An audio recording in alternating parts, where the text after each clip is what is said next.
Dear students, आज हम ENG 201 lecture number 5 start करने वाले हैं, जिसमें हम बात करेंगे इफ़ेक्टिव कम्युनिकेशन के बारे में कि हम अपनी कम्युनिकेशन को इफ़ेक्टिव कैसे बना सकते हैं।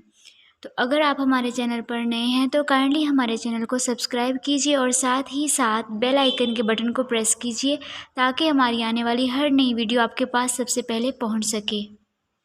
तो अब हम आते हैं अपने लेक्चर की तरफ। इसमें हमारे पास जो आउटलाइन दी गई है उसमें हमने डिस्कस करना है ऑब्जेक्टिव्स कि डिफाइनिंग ऑब्जेक्टिव्स के हमारा जो ऑब्जेक्टिव है डॉक्यूमेंट लिखने का क्या है, हमारा मकसद क्या है, डॉक्यूमेंट पर्पस यानी कि मकसद हमारा हमने बताना है उसमें। और जो हमारे पास पर्पसेस हैं वो हमारे पास कोई हो सकता है, एक्सप्लिसिट हो सकता है और इम्प्लिसिट भी हो सकता है। एक्सप्लिसिट यानी कि हमारे पास उसमें कोई इन्फॉर्मेशन हम प्रोवाइड कर रहे हैं या किसी को कोई हिदायत दे रहे हैं या हम किसी को मतलब परस्यूड द रीडर कि हम अपने रीडर्स को जो कायल कर रहे हैं कैसे कायल कर सकते हैं, या टू इनेक्ट समथिंग यानी कि उसको किसी चीज़ से मना रोका कैसे जा सकता है या मना कैसे किया जा सकता है, मीन के प्रोहिबिट कैसे किया जा सकता है। और इसी तरह हम बात करेंगे इम्प्लिसिट पर्पसेस के बारे में, यानी कि टू इस्टेब्लिश अ रिलेशनशिप के रिलेशन को हम कैसे इस्टेब्लिश कर सकते हैं अपने रीडर्स के साथ। तो इसी तरह हम आगे नेक्स्ट जो हमने बात करनी है वो है कि to create trust and establish credibility, कि हम किस तरह से अपना ट्रस्ट मेंटेन कर सकते हैं या ट्रस्ट बना सकते हैं तो जिससे हमारी क्रेडिबिलिटी भी बरकरार रहे। एंड लास्ट है हमारे पास डॉक्यूमेंट एक्शंस के, जो डॉक्यूमेंट्स हैं उनका एक्शन क्या होता है और उसको हम एक्शन जो हम लेते हैं वो किस तरह से लेते हैं और इसका क्या पर्पस है और क्या मकसद है। तो इन सब के बारे में हम बहुत ही डिटेल में बात करने वाले हैं। तो इसलिए अब हम स्टार्ट करते हैं। तो हमारे पास आता है डिफाइनिंग योर कम्युनिकेशन ऑब्जेक्टिव्स, यानी कि आपने डिफ़ाइन करने से पहले लिखना है कि भाई आपने बताना है वहाँ पर कि जो आपका डॉक्यूमेंट है जो आप लिख रहे हैं, आपका उस डॉक्यूमेंट को लिखने का जो मकसद है, जो आपका ऑब्जेक्टिव है वो क्या है और आपके क्या मकासद हैं। क्योंकि इसी तरह हम आगे देखें पर्पस फॉर राइटिंग डॉक्यूमेंट्स, तो हमें नहीं पता कि हमारा पर्पस क्या है, वो आप जानते हैं कि मे बी आप जो अपना लिख रहे हैं उसमें आपका पर्पस कोई इन्फॉर्मेशन देना हो सकता है, कोई हिदायत हो सकती हैं और इसी तरह कोई यानी कि परस्यू टू रीडर्स, आप अपने जो आपके सामईन हैं, जो आपके रीडर्स हैं, आप उनको कायल करना चाहते हैं या आप उन्हें किसी चीज़ से रोकना चाहते हैं, प्रोहिबिट करना चाहते हैं। इस मकसद के लिए आपको जो डॉक्यूमेंट्स का पर्पस है उसको डिफ़ाइन करना बहुत ज़्यादा ज़रूरी है कि आप डॉक्यूमेंट लिख क्यों रहे हैं, उसका ऑब्जेक्टिव क्या है। आगे आ जाता है कि ऐसे कौन से पॉइंट्स हैं जो हमें अपने माइंड में रखने चाहिए जब भी हम अपना डॉक्यूमेंट लिख रहे होते हैं। तो उसमें सबसे पहला पॉइंट तो मेन यही है कि जब भी आप अपना कोई भी डॉक्यूमेंट लिख रहे हो तो आपको ये बात अपने माइंड में रखनी है कि जो आपका एक्सप्लिसिट पर्पस है वो शुरू में ही ऐड करें, उसको आप शुरू में ही क्लियर कर दें।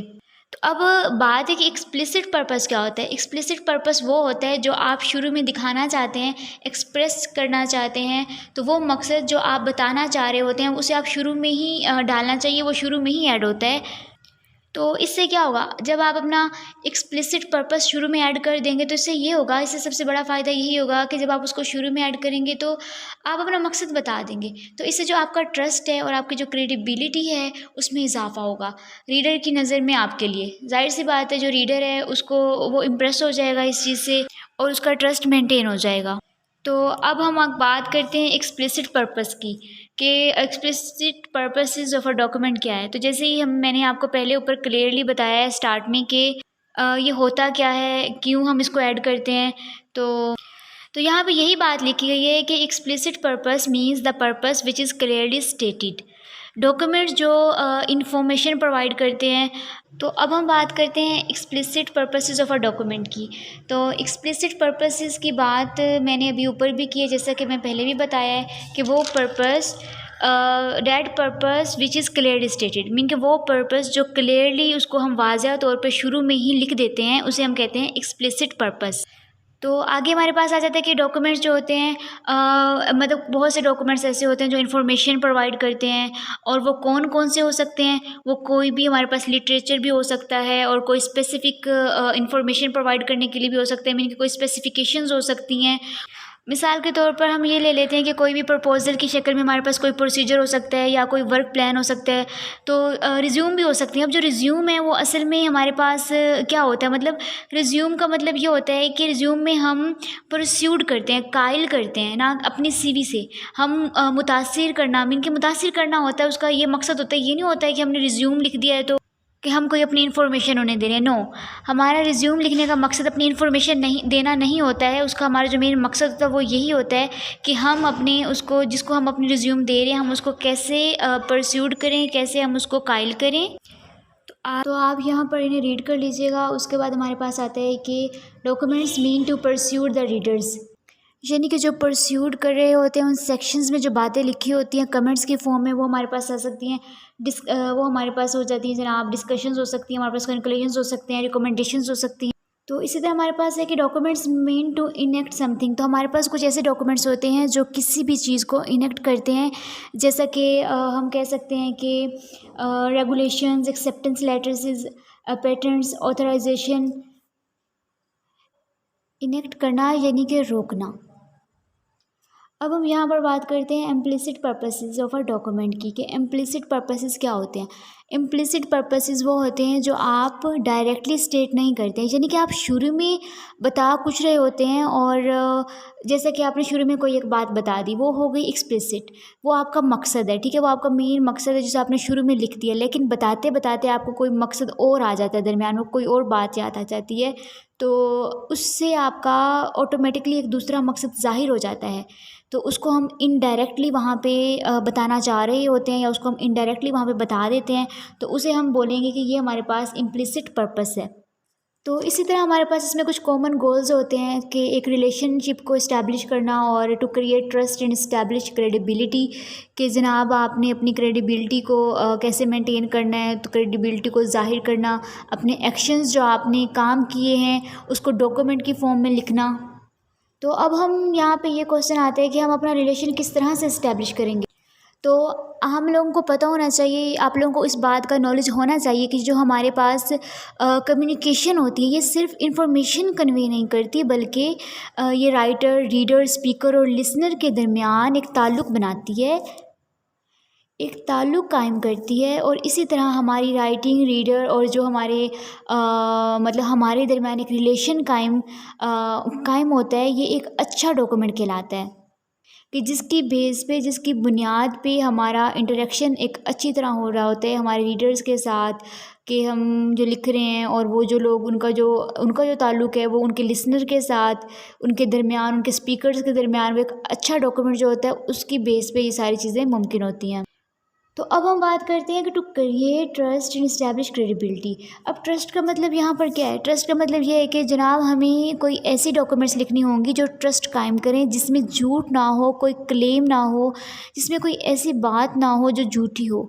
सच बोलें और इग्नोर करें फजूल बातों को जो टॉपिक से हट कर हों। समटाइम्स ऐसा होता है कि हम लोग अपनी जो असल बात है वो करते नहीं, इधर उधर की बहुत सारी बातें ऐड कर देते हैं कि जो बहुत ज़्यादा इरीटेट करती है, जो बहुत ज़्यादा इरेलीवेंट होती है। तो आपने इन चीज़ों से अवॉइड करना है।